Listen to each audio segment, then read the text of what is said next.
Hey guys, welcome to today's podcast episode. Happy New Year. I'm really excited about today's guest, Aliki Samone, and she's going to talk about entrepreneurship. She's going to talk about her background, her journey. She's also going to talk about her book about the importance of personal growth, the 5 areas, long-term planning and goal achievement, long-term goals. I really love this for the audience out there who have New Year's resolutions. And Aliki, welcome. Awesome. Thanks so much. I'm excited to be here and have some good conversation. And like you said, what better time than to talk about a 5-year plan and goals and getting to where we want to go in life than January. Yeah. Yeah, I love that. And I love setting the stage, laying the groundwork, and priming the audience for a fantastic discussion, get inspired, motivated, get something done this year. Start off with your experience and background. Absolutely. Well, I am here talking to you because last year I published a book called Conquer Your Summit: How to Build a 5-Year Plan and Live Your Best Life, which is available on Amazon and wherever you find books. But that's not my whole background, obviously. That's just why I'm talking to you right now. I want to share my message. I am a right brain and left brain person. I grew up in art and music, but I also grew up in math and science. And I actually studied aerospace engineering through college, graduated, and started working in the aerospace industry for 10 plus years, doing engineering design into program management, into executive leadership of startup. And at the same time, pursuing all my passions in music and art and becoming a muralist. So my background is diverse, in which I understand all too well the constant tug that we all have between work-life balance or things we have to do versus things we want to do, or how we fill our passions into our lives, both personally and in our career. And I said, you know what? I got to figure this out. So my background is basically getting to this point where I developed this whole summit method, which I go over in my book, and leading me here today to share it with you. I use this method. I've used it for the last, 12 years. And now I am out there coaching and bringing more people into the way. Yeah, really fascinating. So kind of talk about this, your journey from, just spacecraft design to entrepreneurship is really fascinating, and kind of share how your experience in the space industry have influenced you, your summit method. We'll talk about that in your approach to life planning. Absolutely. I feel like not everyone is in the space industry. Obviously, we all have very various industries that we're all in, but the space industry is very rigid. You design something and you launch it into space and you cannot go back, and there's no gas station up in space. There's no shop to go take it in and fix anything. And because of that, the industry is very rigid. There's so much that needs to be done. There's tight schedules. And so on my career side, I started learning all of these very intricate concepts on how to get things done efficiently, effectively, hopefully on time. We all know there's delays and everything. And not only that, but in a complex environment, in a difficult engineering situation where you're dealing with the elements of space. And I feel like that really helped me put the technique details. So my summit method that I go over in the book is holistic with respect that it talks a lot about how to become mentally fulfilled, create planning techniques, and then have, execution habits to get to where you want to go. And I believe that my time in the aerospace industry and what I did there, the engineering and then program management, which is inherently lots of, tracking and designing and keeping things on track, that all fed towards this middle section of the summit method, saying, hey, how do I actually plan? What are the techniques? What's the outline? How do I create something where you, as the reader, can just come in and take these templates and say, look, I don't even know where to begin on a 5-year plan. Well, good news. Neither did I 10 years ago. And, I used my experience in aerospace to help me organize what my life needed to be. Now, real quick, though, it wasn't just about, space and my career there. It also fed off of what I said earlier, my background with art and music and passion and drive for what I wanted to do in a fulfilling life. I wanted to have personal growth at the same time. And this is when I'm coming out of college. And, whether you went to college or not, it's that time period where you're becoming an adult. You're either getting out of high school or you're starting, gig work if you're going into music or whatever your career path is. We all kind of go through this transformative period where we're trying to find ourselves. And I feel like that's when we get lost. So I stumbled. I went through the getting lost thing. I went through trying to figure out my job in aerospace, the continued work in music, and it allowed me to figure out how to take personal growth, financial freedom, career success, and community impact, these 4 pillars, into the Summit method. Yeah. Yeah, so powerful. So kind of the next question I have for you is you have a book and you talk about the importance of personal growth, financial stability, career progression, community engagement. Why do you believe these 4 areas are crucial to building a successful life? Absolutely. So, very good question, because why not other things, right? Why just those 4? What happened was I was with my boyfriend at the time, now husband, and we needed to change. We were in the Silicon Valley, in the San Francisco Bay Area, working, we'd been working for several years now and realizing, man, we live in this very expensive area. And if we ever dream to buy a house or whatever it might be, we need to figure out how to change out of the mold that we were in. And through that change, we went on this thing called, well, it's now called the Summit event or a summit retreat in my book. But back then it was just, we need to get out of this house and go somewhere and think about life and create a 5-year plan. And when we sat down, we said, okay, what do we want to talk about? Right. And, it was very obvious at the end, but it just kind of flowed out naturally where we said, okay, you are your own person. Like I'm talking to you right now and I can't read your mind. You can't read my mind. You are you. And no one else can change that. That's what makes you humans. Well, all creatures, but everyone is super unique by being just themselves. And so you as a person need to make sure that you are strong, whole in yourself, right? There's so many tools from social media to, societal anxieties and you name it. And it's just so many ways to get distracted that at the end of the day, we have to get back to ourselves and make sure that we are whole. So personal growth feeds there. And everyone has their own, definition of what feeds their personal growth. Maybe you're a fitness guru and, health is your main thing. So you're going to have personal growth goals around health. Maybe you're a travel, connoisseur. That's, how you feed your energy in life. Great. Travel is something you should focus on. Maybe it's spirituality. Maybe it's education. Maybe it's, just working on your mental health. There's so many different categories. And those are all what we realized we needed to wrap our heads around for personal growth.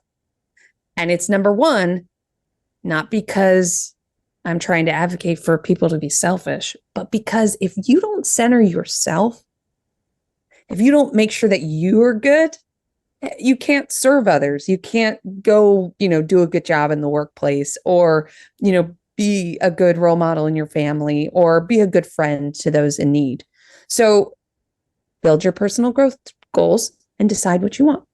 But the next piece is, at the end of the day, whether we like it or not, the entire world seems to revolve around this thing called money.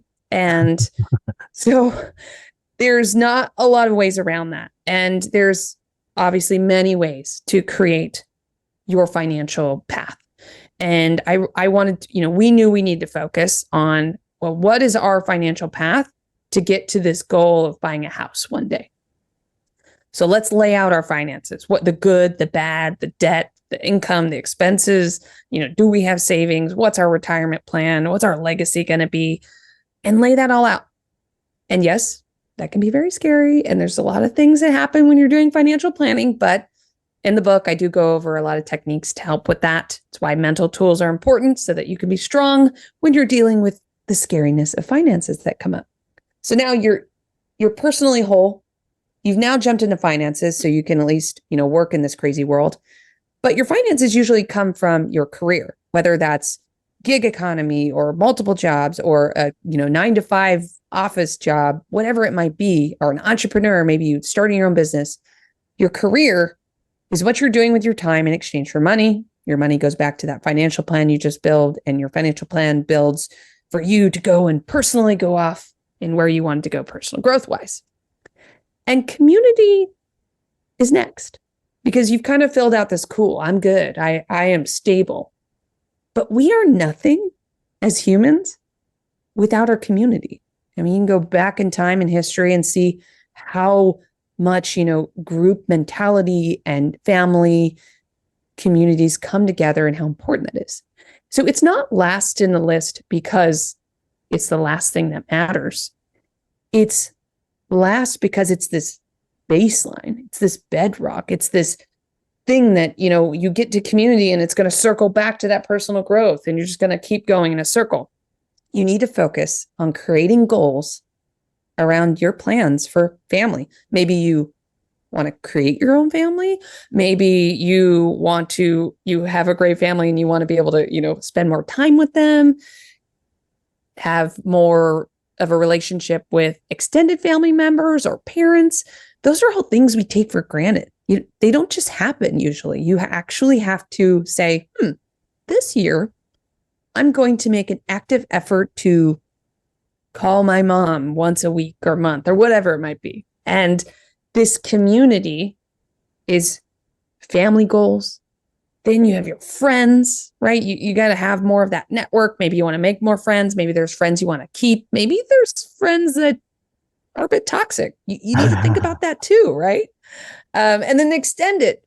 So your community includes your coworkers. When you go to the grocery store and someone waves to you or gives you a smile, do you just blinders, you're just going through life, with a frown? Or are you choosing to make goals around positivity in your community, volunteer organizations, church, whatever that might be?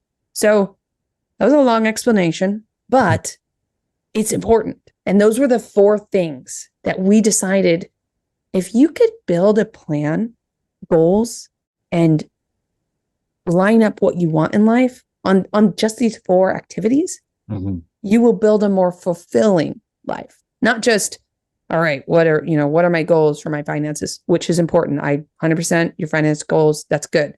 I teach that you need to try to have a holistic view of it. Do all 4. Yeah, I love that.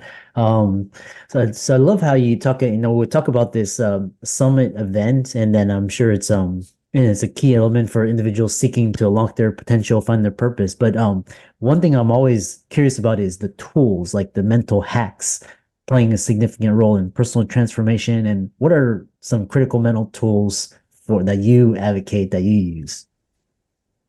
Sure. So I love this question because I don't ever want to have a conversation with someone where I don't talk about mental tools, mostly because mental tools is the first of the 3 phases towards success, the 3 phases of the Summit Method. And in my first chapter of my book, that's when we dive into mental tools. That's how important it is. Because without strong mental tools, we can all go fill out a form, right? And put information in and be like, this is what's in my savings account. This is, how much I'm spending per month, or my career title is X. We can all fill out a form, but eventually you're going to need motivation, or you're going to be hit up against something like, I just realized I have a lot more debt than I thought I did. Or, I'm in a situation at work where, I don't know if I can work with my manager anymore. The relationship is, not what you're looking for in a toxic workplace. Those are challenging situations. Uh-huh. So you can create a plan on paper all you want, but if you don't have the mental tools to say, how do I tackle times when it gets rough, you're going to be in a tough situation. So mental tools are important. And the first one I talk about is finding your why. You have to know what is your life purpose statement? What is your deepest why? Something that drives you. Because when the going gets tough, you're going to want to say, you know what? I'm doing this because of X. I will share with you one of my life purpose statements, and you can have multiple. I suggest 3 to 5, no more than 5. These are short sentences that, drive you. One of mine is, I want to help people. And that's a very simplistic way of saying it. But I remember that, I think about that when times are tough and I say, no, I got to keep going because I got to make sure that I can get out there and I can help people change their lives for the better. So deepest why is important. And I do actually go through an exercise on how to do specific mind maps, because let's be honest, some of you out there are like, cool. Yeah, but how? How do I find my why? How do I determine a life purpose? You're right. It is not easy. And I mean, if you already have yours, great. You're doing awesome. But if you don't, where do you start? Yeah. I do go over some methods on how to do some mind maps and start piecing out deep thoughts on what that might be. And then, of course, I'll leave you with, there's a couple other tools for mental tools in my book, but I want to make sure I at least say positive growth. Basically, I believe that we all have to work on this mindset change muscle. I think every business owner and this mindset change muscle is what allows you to take like a bad situation and make it better, right? It's so easy for us to be negative and complain about things, and that's fine. We have to have space for that. We can't just have positivity all the time, but learning to practice having more of a positive outlook in life and having growth statements, it will change you. I mean, if you say the word can't a lot, try can, try I don't know how to do that yet. And that it's as simple as that. That's how you change your mindset. You start changing your language. You start convincing your brain here that you can do it. And I really find a lot of value in working on mindset. Yeah, really fantastic discussion. And how can people find out more about you and see the work that you do? Follow your social medias. Absolutely. My socials is Aliki Samone Books. So that's where I'm promoting all of the book work that I'm doing right now. I'm on Instagram. I'm on TikTok. So Aliki Samone Books. And if that's not your forte, just head over to my website, www.conqueryoursummit.com. You will be able to contact me. My email's there. You can read about aspects of the book. You can see, different, courses and items that will be provided there. And that's just kind of a nice little hub to go hang out at www.conqueryoursummit.com.